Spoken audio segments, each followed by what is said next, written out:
wedding planner, c'est quelqu'un qui va organiser votre événement de mariage. Donc c'est quelqu'un qui va organiser l'événement de A à Z, qui va prendre en totalité l'organisation de l'événement. Donc il va créer des outils solides, un cahier des charges, un planning, un rétro-planning. En gros, les mariés ne s'occupent de rien et nous on s'occupe de Alors, pour être wedding planner, moi j'ai un parcours entre guillemets un peu atypique. J'avais fait des études en comptabilité, c'était pas du tout mon truc, et j'ai fait en fait une licence de tourisme, hôtellerie et événementiel qui m'a donné un premier aperçu du métier.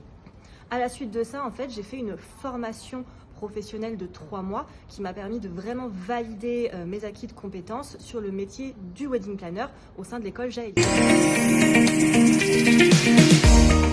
Alors, les formations au sein d'Open Formation pour le métier de wedding planner, on a 4 jours de mise en pratique où en fait on va développer plusieurs thématiques. Donc on va développer le métier du wedding planner, mais également vous aider à créer des outils solides afin d'élaborer un projet. On va parler de cérémonie laïque, de rendez-vous clientèle, etc., etc.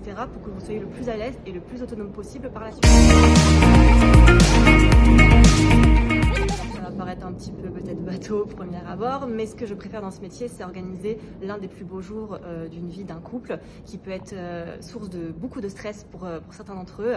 Donc on est un petit peu l'éponge du mariage et on va distribuer le meilleur projet et les meilleures ondes possibles pour ce joli jour.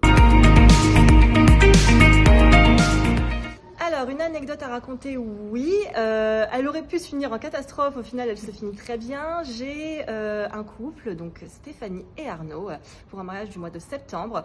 Donc c'était un report dû au Covid de l'année dernière et en fait le lieu qui les prenait en charge a malheureusement planifié un autre mariage sur le même jour. Sauf que mes clients l'ont su à 1 mois et demi du mariage.